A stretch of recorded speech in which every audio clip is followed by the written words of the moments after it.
बिस्मिल्लाहिर्रहमानिर्रहीम। अस्सलाम वालेकुम। जैकब न्यूज़ सां मां आहियां आबिद अली मंगरियो। पेश आहिनि हिन वक़्त जूं हेडलाइंस। अॻूणे वज़ीर आज़म मीर ज़फ़रुल्लाह ख़ान जमाली जो टीजो थी गुज़रियो। मीर ज़फ़रुल्लाह ख़ान जमाली जी रस्म कुल संदसि अबाणे ॻोठ रोझान जमाली में अदा कई वई। बलोचिस्तान जे झूने सियासतदान ऐं अॻूणे वज़ीर आज़म मीर ज़फ़रुल्लाह ख़ान जमाली जे लाॾाणे ते संदसि पोइरनि सां मुख़्तलिफ़ सियासी समाजी क़बीलाई कारोबारी अॻवाननि पारां ताज़ियत जो सिलसिलो बि जारी आहे। बलोचिस्तान जो वॾो वज़ीर जाम कमाल ख़ान, गवर्नर बलोचिस्तान अमानुल्लाह ख़ान, सूबाई वज़ीर साले मोहम्मद भूतानी, आरिफ मोहम्मद हसनी, नूर मोहम्मद दमड़, अॻूणो सेनेटर डॉक्टर अब्दुल हई Baloch, MNA Mir Khan Mohammad Khan Jamali, MPA Jan Mohammad Jamali, chief of Shahpur Sardar Abdullah Shah, chief Sardar Khan Bahadur Sakhi doctor Shoaib Ahmad Khan गोलो, सखी सरदार परवेज़ अहमद ख़ान गोलो, मीर मनसब ख़ान जखरानी, मीर ख़ान मोहम्मद लहड़ी, मीर अब्दुल अज़ीज़ ख़ान खोसो ऐं ॿियनि नाले वारी शख़्सियतनि मीर ज़फ़रुल्लाह ख़ान जमाली जे टीजे में शिरकत करे वारिसनि सां ताज़ियत कंदे गहरे ॾुख जो इज़हार कयो। जैकबाबाद पुलिस की कामयाब कार्रवाई। 3 महीना अॻु कार शोरूम में धाड़ो हणंदड़ मुख्य जवाबदार गिरफ़्तार, धाड़े में खयल 5 प्राइस बॉन्ड हथ।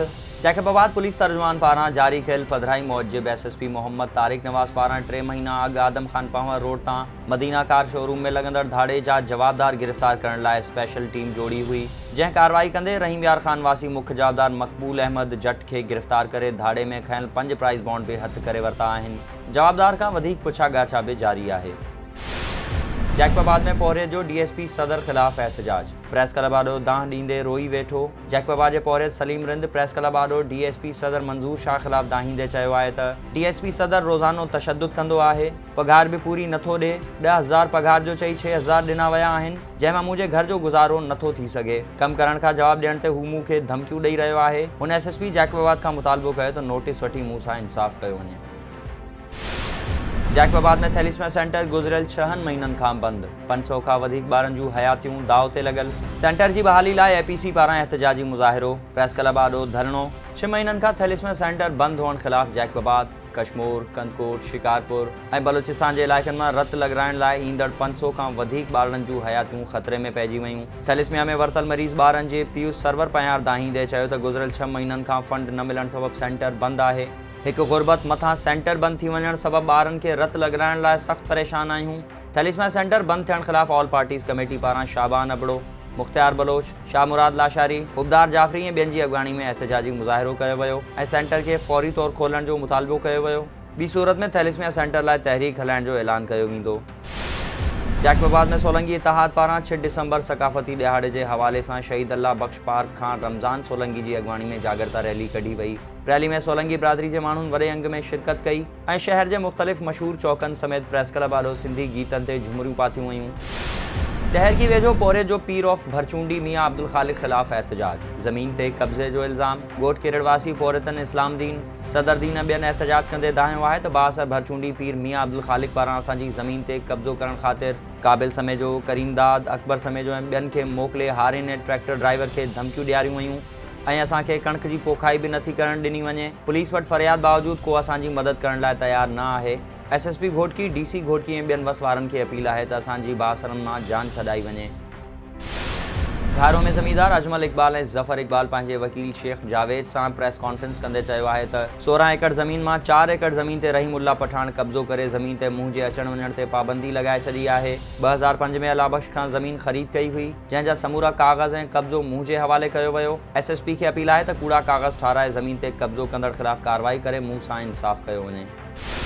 कंदकोट ज़िले जे मुख़्तलिफ़ इलाइक़नि में एहसास किफ़ालत प्रोग्राम सेंटर्स ते एजेंट माफ़िया सरगर्म। बेवा औरतुनि जी रक़म मां 500 खां 1000 ताईं कटौती। कश्मोर, कंदकोट ऐं तंगवाणी में औरतुनि जूं दाहूं। डेप्यूटी कमिश्नर कश्मोर मुनव्वर अली मिठाणी पारां मुख़्तलिफ़ सेंटर्स जो ओचितो दौरो। औरतुनि जूं सेंटर अमले ख़िलाफ़ शिकायतूं। तंगवाणी में पुलिस एहलकार औरतुनि खां पैसा वठी खेनि दरियुनि मां गुज़ारण लॻा। औरतुनि दाहींदे चयो त सेंटर ते वॾा वॾा ऑफिसर दौरो करणु अचनि था, दाहूं करण बावजूदि कोई एक्शन नथो खयो वञे। असिस्टेंट कमिश्नर डिघड़ी सिंध हुकूमत जी हिदायतुनि ते जुमे जे ॾींहुं लॉकडाउन कराए छॾियो। शहर जा समूरा कारोबारी मर्कज़ मुकमल तौरु बंदि। खीर, सब्ज़ी, फ्रूट, परचून जा दुकान ऐं मेडिकल स्टोर राति 8 वॻे ताईं खुलियल रहिया। इंतज़ामिया मौक़िफ़ इख़्तियार कंदे चयो आहे त शहरवासियुनि पारां SOPs नज़रअंदाज़ करण सबबि सिंध सरकार जुमे ॾींहुं लॉकडाउन जो हुकुम ॾिनो आहे, जॾहिं त हुकूमत जे अहिड़े फ़ैसिले जी शहर जे सियासी समाजी ऐं कारोबारी अॻवाननि मुख़ालिफ़त कई ऐं शहरियुनि खे अपील कई त SOPs ते अमल कयो वञे।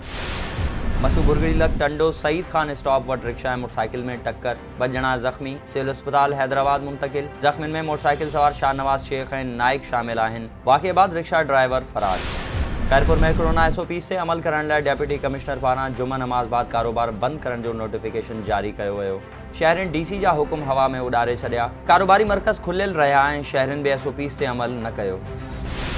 कंदकोट में JUI पारां मुल्तान में PDM जलसे दौरान पुरअमन JUI कारकुननि जी गिरफ़्तारी ऐं मुल्क में वधंदड़ महांगाई ख़िलाफ़ ज़िले जनरल सेक्रेटरी मौलाना कारी शमसुद्दीन भैरी, मौलाना खान मोहम्मद, मौलाना किफ़ायतुल्लाह ऐं ॿियनि जी अॻवानी में एहतजाजी मुज़ाहिरो कयो वियो। मुज़ाहिरीन खे अॻवाननि ख़िताब कंदे चयो त मुल्तान में PDM जे जलसे में पंजाब हुकूमत कारकुननि खे बिना कारण गिरफ़्तार करे गुम करे छॾियो आहे, जंहिंजी मज़म्मत करियूं था। JUI कारकुननि खे फ़ौरी आज़ाद करण जी घुर करियूं था ऐं इन सां गॾोगॾु लाहौर वारे जलसे में भरपूर शिरकत जो अज़्म करियूं था।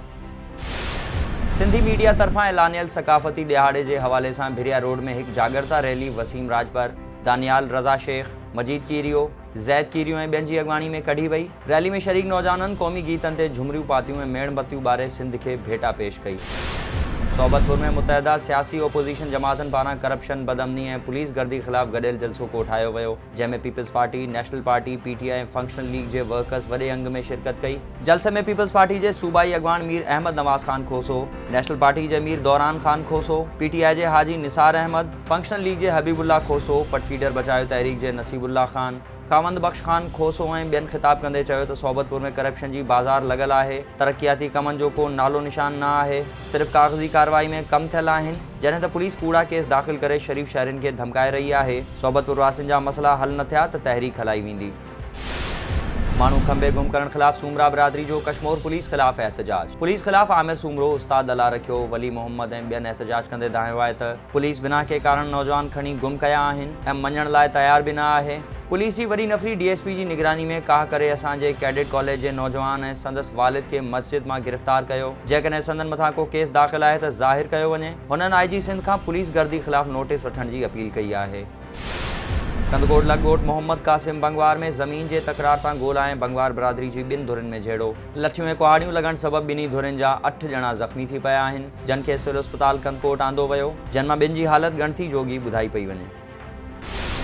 ऐं मटियारी में अॻूणे MP ऐं हाशमी ख़ानदान जे सरबराह अलहाज पीर नूर मोहम्मद शाह हाशमी जी वरसी जे सिलसिले में हाशमी हाउस ते सैयद पीर सोढल शाह हाशमी ऐं संदसि फर्ज़ंद सैयद पीर फज़ल अली शाह हाशमी पारां महफ़िल नात रसूल मक़बूल सजाई वई, जंहिंमें पाकिस्तान जे मशहूर नातख़्वाननि अनस ब्रदर्स ऐं ॿियनि मशहूर नातख़्वाननि हुज़ूर जी बारगाह में हदिया नात पेश कयो। तक़रीब में सैयद पीर नूर शाह हाशमी जे ईसाले सवाब लाइ ख़ुसूसी दुआऊं पिणु घुरियूं वयूं। ही हुयूं हिन वक़्त आयूं ख़बरूं। वधीक ख़बरुनि ऐं अपडेट्स लाइ विज़िट कयो असांजी वेबसाइट www.jacobnewsht.com ऐं फेसबुक ते फॉलो कयो। ॾिसंदा रहो जैकब न्यूज़, ख़बर खां हक़ीक़त तक।